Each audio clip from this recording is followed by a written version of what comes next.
Good morning, guys. So we are back on the Camaro again. Just trying to get a few things done.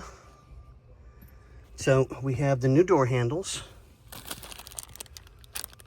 The clips, as I like to call them, because normally the first words out of your mouth when you pop one of these is, where did it go?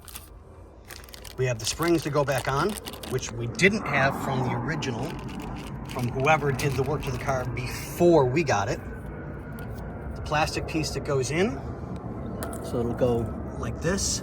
Then you put your spring on, and then you put your new handles on.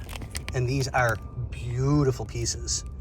So we're gonna see if it's an actual regulator issue or if it's a cheap Chinese knockoff issue. So we got the factory originals. Original appearance. These are really good company to deal with. They do some very good quality products.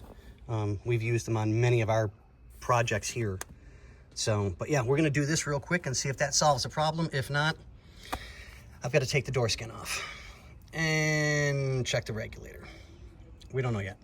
So let's see what we get, and we'll let you guys know on the next one. All right, have a good one.